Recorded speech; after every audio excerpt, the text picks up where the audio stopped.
Welcome to another episode of Boiler Banter. I am your host, Brandon Brown, joined by the expert, boots on the ground, the man with all the now. I'll tell you what, Dustin, that was our first time really like interacting in person last time. You know, we've talked and we've texted and done this and that. Thoroughly impressed, young man, by the level of knowledge and how much you seem to know about Purdue basketball and Big Ten basketball, kind of in general. Not something that I've spent a ton of time in over my stretch of being in sports media, but I enjoyed the first episode. I just wanted to tell you that. I don't think I said that on air, so I wanted to say that first before we get going with episode 2. Well, thank you. I appreciate that, and I think the best compliment was calling me young man. That's something I haven't heard in a while, so I'll take that for sure. I mean, I'm just guessing. I mean, I don't think I look like an old man just yet, but I think you're younger than me. We haven't talked about that. How old are you? Can we say that on air? I am, yeah. I'm 36, about to be. Well, in a couple months I'll be 37. I got you by a little bit. I'm 40, so I can. I think I Okay, can go. I can go young man a little bit here, but no. there we go.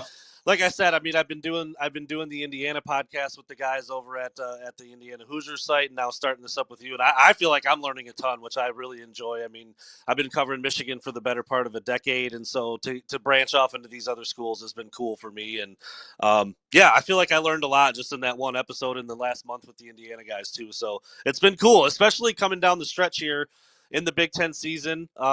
There's some jockeying at the top with the team that I used to cover. Like I said, Michigan State's there. Purdue obviously was there, but the Boilermakers on a bit of a skid, which they have not been on literally all season. Um, they won 12 of 13. Their longest losing streak was 2. It is now 3. They have lost at Michigan, at home against Wisconsin by 10, which is, I think, probably surprising. Wisconsin's a good team, and they've been at the top, and you gave Greg Gard a ton of praise on the last episode, but I think most Purdue fans probably thought that one was going to be a win. And then they just recently lost at Michigan State, which is a very tough place to play. So with those 3 games kind of in the rear view now and having been losses, what are the thoughts around West Lafayette right now? Like, this isn't how you want to finish out the regular season usually. Yeah, especially when you were in the driver's seat basically to win Mm, a third straight Big Ten title, and that was, a goal for not only Purdue fans, but this was a well talked about goal in that locker room. Like Braden Smith, Fletcher Loyer, Trey Kaufman-Renn, anytime they talked about winning a Big Ten title, and now this 3-game losing skid, and now you're 11-5 in the Big Ten. mm, 4 games left. You're going to need a lot of help if you're going to even get a share of the Big Ten. I think that's probably out the window. So now what Purdue is really focused on is getting a top 4 seed mm. in the Big Ten tournament, trying to get that double bye, one of those top 4 spots. So it's not something that has happened this year, but also has that happened in 5 years. Because the last time Purdue had a 3-game losing streak was in the 2019-20 season, Wow. and they were just above 500 that year. So it's been a while since they've had that kind of drop off. But I think, to me, one of the biggest factors is, and you go back to the Michigan game on Tuesday, to me, that was kind of a toss up game. If Kaufman-Renn and Caleb First don't foul out down the stretch, is that any different? Mm. We don't know. But this team there was a statistic that was brought up on social media, and also Matt Painter talked about this heading into the game against Michigan State, is that Purdue has had, of all the Big Ten teams, they've had the least amount of rest between games, Mm. and their opponents have had like the most amount of rest between games. And just as an example, Brandon, Indiana last played on Friday, right? And they don't play again until they play Purdue on Sunday. Mm. Well, Purdue has played 2 games in that stretch. So Indiana essentially gets 10 days, whereas Purdue gets, 4 or 5, whatever that math works out to be. So I think, in addition to just having some struggles, I think we saw it last night in that Michigan State game. I just think these are 18 to 22-year-old kids. I think there's a mental fatigue about Mm. them. And I think a little bit is having an impact on what they're doing physically, especially on the defensive end. Like that Wisconsin game, they played lights out offensively. They were up 1.5. They scored 47 points in the second half. And usually, if you do that in the Big Ten, you're going to win that game. Mm. But they just couldn't get stops against Wisconsin. And similar thing happened. Now, they had some more struggles on the offense against Michigan State, turning the ball over, allowing the Spartans to get into transition I think they got 10 dunks in the game, which is Mm. never a good sign, right? So there's just a lot. I'm going to be curious to see now that they actually get a 4 or 5 day break here before they play Indiana, kind of relax, rest, maybe get away from the game for a day or two, get their mind right. I think that's to me. I think that's the most important thing here as we come up on this final 4 game stretch because it is, as much as they struggled recently, they lost to 3 top 25 teams. Hmm. The final 4 games are very favorable for them. Yeah, including 2 on the road, which Yeah, that's a big deal. I knew exactly what you were going to say. I just did the podcast with the Indiana guys yesterday. I'm like, is there really 9 days in between these 2 yeah. games? Like that's wild. Like that's I'm looking at the calendar up there, and yeah, that's a pretty big stretch and lots of rest. And Indiana's been really up and down, and so you don't know what you're going to get against them after that much rest and at Assembly Hall. Like that's not a gimme, even though they've struggled at times. So yeah, that'll be interesting. What I want to do real quick because I think the last time we talked was just before the Michigan game. So let's just go back and briefly talk Michigan, briefly talk Wisconsin, then we'll focus a little bit more on what happened against Michigan State. So as you said, a couple key guys fouled out late against Michigan. Kaufman Wren, that was my first time really watching him this year, and I mean, that dude is just like I'm just like, how does he make that shot? He's crafty. He's doing this. He doesn't look like he's going to score. That he scores. Like, I don't know if that's kind of his MO, but that's what I saw in that game. And then when he went out, you could see the offense really kind of bogged down a little bit. But Michigan got a very close win on their home court. So just kind of thoughts on that one. The 2 bigs for Michigan seemed to give Purdue trouble at times, but they also guarded it pretty well at times. Like it was an interesting game, and that's why it was a close finish down the stretch. Yeah, I mean, I think it was. I do wonder what happens if Caleb first, maybe not so much, but Trey Kaufman, Wren, if he's in the game, how much does that change things? It may not change it at all. Michigan still may get the win 75-73, but when he fouls out with, I don't know, a minute and a half to play or whatever it was now, um, that was a big key. But I go back also to that first game in Mackey Arena, and the reason Purdue was able to blow Michigan out basically was because they were able to turn them over and get out in Mm, transition, get easy, fast break points, points off turnovers. And Michigan is a team this season that has struggled in that category. Like mm-hmm, they've struggled to turn the ball over. Dusty May has harped on it from the beginning of the season until basically late January. They only forced 11 turnovers in that game, and that that's been a huge key to Purdue's success is forcing teams above their turnover average, mm-hmm, getting the ball quick, forcing missed shots, getting the ball quick out in transition. They were able to do that a little bit, but just not enough. Like in those road environments, Matt Painter talks about this a lot. You have to be prepared to win by 10 on the road to basically win by 2 or 3, mm-hmm. right? So that meant they were going to have to play better defensively, force more turnovers, and they just weren't able to do it. So I thought that game was, but to me, that was kind of like one of those coin flip games, right? Like a play or two here goes your way, and it's a different game, and Purdue comes out of that, 20-5, and they're leading the Big Ten, Mm-hmm. right? So that one wasn't a bit. I thought that they played well. They just had some things go against them. That's to be expected on the road. What you thought, and I'm not meaning to step on your toes, I'll just jump into the Wisconsin game. No, yeah, go for it. And what you thought was going to happen was, okay, they're a little PO'd after that loss. They gave up. They know what's at stake here in this Wisconsin game. They're going to get after it. And they played, like, again, offensively. If you score 84 points in a basketball Mm-hmm. game at home, you feel really good about getting a win. But they just could not get stops. And it seemed like anytime they tried to make a run, Wisconsin would get fouled. They would Mm-hmm. the basket. They hit a spray out 3. Jack Janicki, a freshman who was averaging 1.7 points a game for that game, scored 11 points, knocking down 3 of his 4 3-point attempts. So that was just the kind of day it was. And they couldn't keep Wisconsin out of the paint. The Badgers made 20 of their 22 shots from inside the arc. I think they were 12 of 30 from 3-point range. Like, Purdue just gave up too many angles in that game. Couldn't stay in front of the ball, and a lot of that has to do with John Tonje. Like, he's one of the top players in the Big Ten. He's a tough guy. He can put his head down and get to the basket and score from just about anywhere on the floor. But you have to be able to play defense better. And for a majority of the season, like since the calendar flipped to January, Purdue has they have not Mm-hmm. had that same sort of trouble that they've had with Wisconsin. So I think it's a pairing, excuse me, of again these guys probably getting a little bit mentally fatigued. We're in mid to late February now, where that the grind that you're really starting to see, especially without a big week-long break like some of these other teams were having. And Wisconsin, by the way, was coming off of a week-long break heading into that game, so they had a week to prepare. And then that's what Wisconsin does well. Like one of the things I think Greg Gard has done a really good job of is Robbie Hummel said this too. Like it used to be, we're going to be methodical, we're going to run the swing, and we're not going to turn the ball over. So in the old days, they used in 5-second shot clock they'd use 25 to 30 seconds. Well, Wisconsin's getting that ball in there going to work. Like they're going to work quickly. They're going to drive to the basket. They're going to open up the shooters, and they just could not stay in front of the basketball. They could not keep them out of the paint, and that's why you saw them lose those two games. So I thought of the three, the Wisconsin one was the most important because that one was at home, right? You got to win.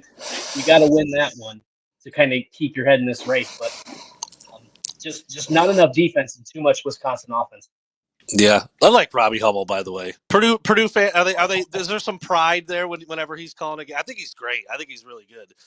I think so too. I love hearing him on the call. I think there is. I mean, like Yeah. he's kind of widely thought of as like one of the best color commentators in college basketball right now. So I think there's a sense of pride there. That's. I mean, you know, like I said, covering Michigan for 10 years. I mean, like Desmond Howard basically just sits up there and like laughs and smiles all day, but Michigan fans eat it up and they love him. And Right. and now Brady's, Tom Brady's on the biggest games now to the Super Bowl, so Michigan fans love pounding their chest about that. I just wondered if there was any Hummel pride there in the Boilermaker fan base, because I think he's really, really good. All right. Let's talk Michigan State a little bit. Again, this was, you knew this one was a tough one. This one certainly felt losable, but again, we talked about, is it possible for Purdue to maybe go 7-0? And you said it's possible, probably not likely, but like they're going to be favored in most of these games. I don't know if they were against Michigan State. You can maybe throw that in there. That not that really matters, but this one did feel, of maybe all of them, like, okay, that's a losable game. The Spartans are playing well. They play well at home. Tom Izzo's chasing this record. I mean, there's all these reasons why that one was going to be tough. And then I saw, okay, Purdue loses by 9, and I saw on social there was a compilation of all the dunks that Michigan State had, and you referenced that earlier, and it looked like almost all of them were off pick and roll lobs. Like every one of them was like pick and roll lob, pick and roll lob. I know Cohen Carr got loose a couple times, and he just can jump out of the gym anyway. But it's a 9-point win at home for Michigan State. I mean, I don't want to say that's an easy win, but it kind of, at times, it looked like it was kind of easy for the Spartans. I don't know if it was like that from wire to wire, but a 9-point loss, and there's the third loss in a row for Purdue. What was this one all about?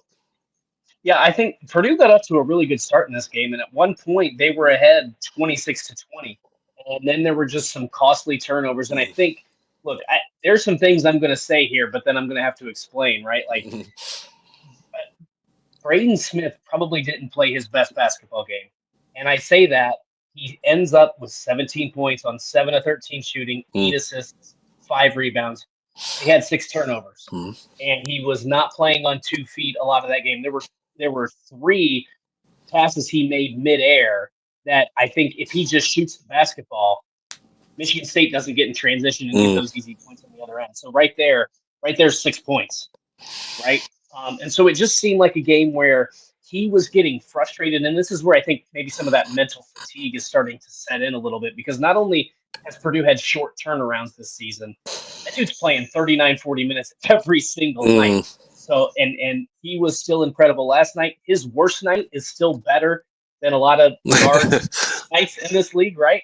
So, you probably 13 or 14 point guards in this league would say, yeah, I'll take 17, 8, and 5 on an off night, right? So, on the road at Michigan State, on the road at Michigan State.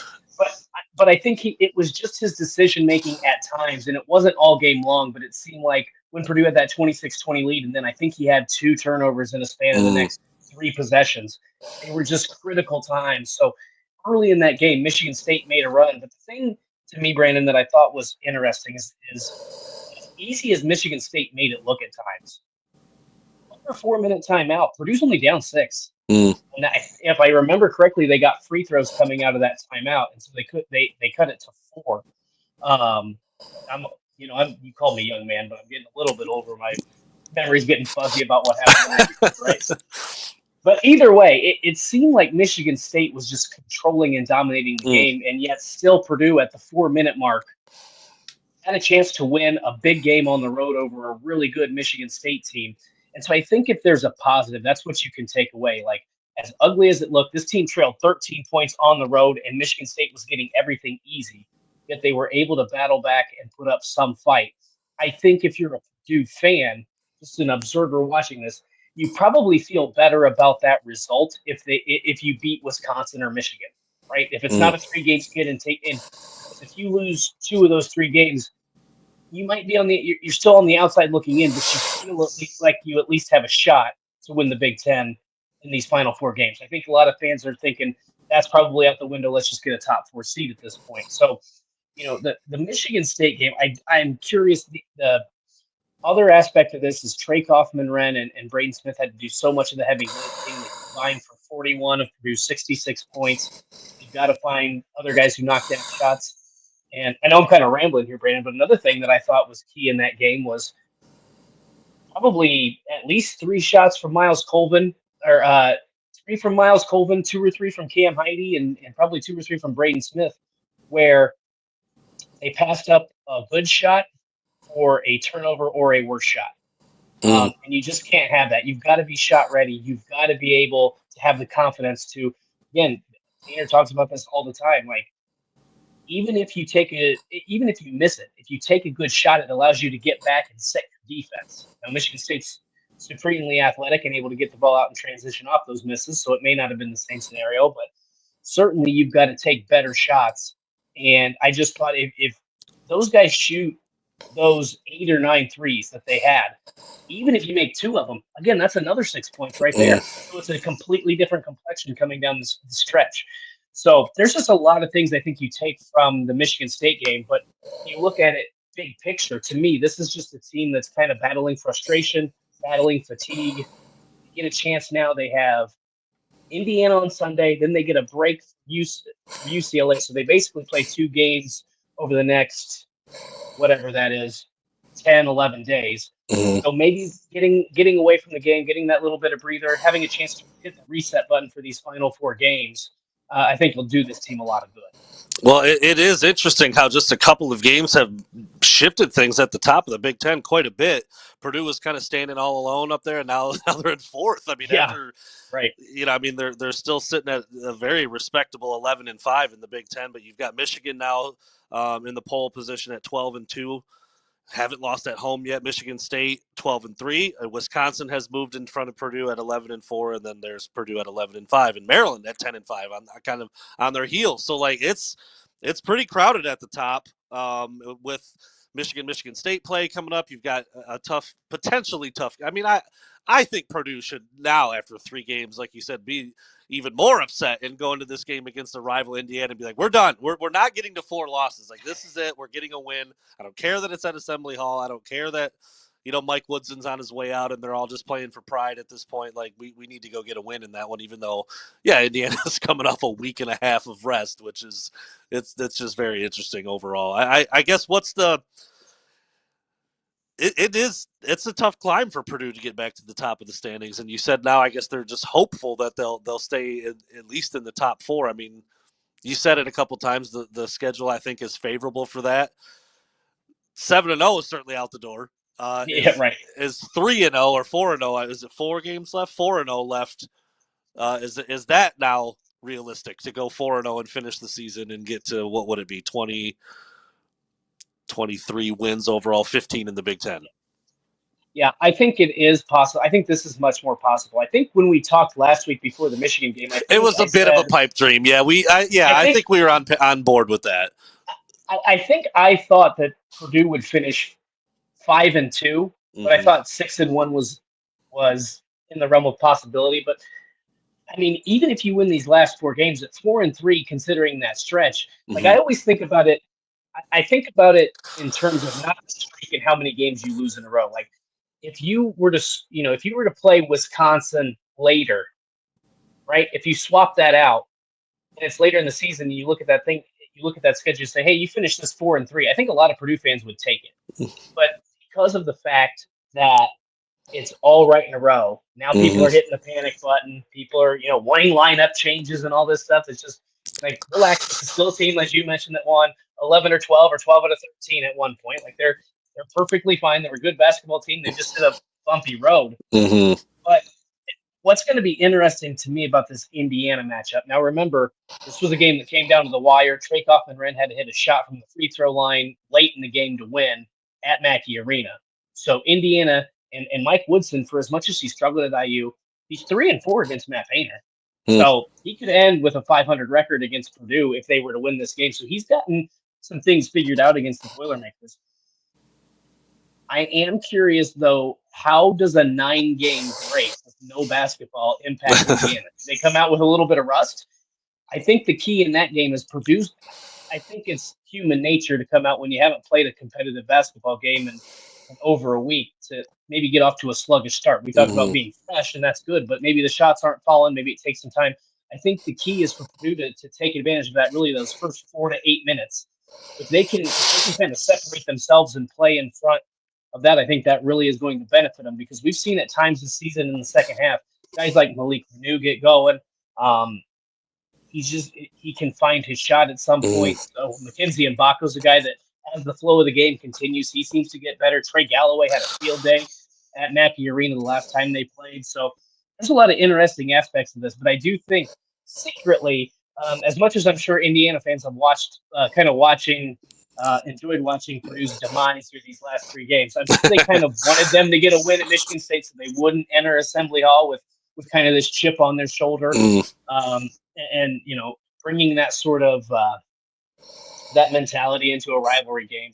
But we'll see. I do think that more than anything, they don't have to have a 2 to 3 day turnaround. They get a chance to relax, and even though it's a road game, you're only driving about 2 hours down the road from Mm-hmm. Bloomington, so it's not like it's you gotta get into the hotel and get on a flight or anything like that. So it's going to be a really interesting matchup. But to me, I think it's a critical one, especially because you've got a week later, you've got UCLA at home, and like I said, I think if you can go 4-0, you probably have locked up a spot in the top four and Yeah. get that double bye in the Big Ten tournament. It's funny how you mentioned like the optics are so funny. If Purdue had lost a game 1-2, lost a game 1-2, like it feels totally different than losing 3 in a row. But the record's exactly the same. So yeah, it's like I said, you the longest losing streak to that point was 2. So 3 feels like the sky is falling when it's probably not. And hopefully for Purdue fans they can get back on the right side of the win column against Indiana. I wanted to touch on one thing real quick. You mentioned um, or I mentioned the idea of I'm not super familiar with Purdue. I've got 10 years deep in the Michigan market, so a lot of what I see on my social feed is Michigan centric. And I saw something really interesting pop up with Matt Painter. He was asked about Tom Izzo after the loss, and I mean, he's a pretty fiery dude. I'm sure he's pretty pissed off. They lost that game. They've lost 3 in a row now, but he could not have been more complimentary of Tom Izzo. And I saw like the comments and the reactions after were just like, man, what a class act Matt Painter was. Like he answered that question perfectly. I know you've written some things about it, and I think you're gonna touch on it a little bit more moving forward. I just thought it was really cool. They broke Michigan State and Tom Izzo specifically broke the Big Ten wins record against Illinois the game prior, but then got another big win against Purdue. And Matt Painter was asked about that, and he just went on and on about him. I don't know. Is that typical for Matt Painter? Were you surprised how he handled it? I mean, it was again, this is their worst losing streak of the year, and he's up there smiling and praising Tom Izzo from year to year. Yeah, I think that is a pretty typical type of Matt Painter response Mm-hmm. in those situations. He tends to be very complimentary of coaches, especially those he's worked with. And he said, Tom Izzo, when he was an assistant at Michigan State, recruited Matt Painter. Crazy. Their relationship goes back a long way.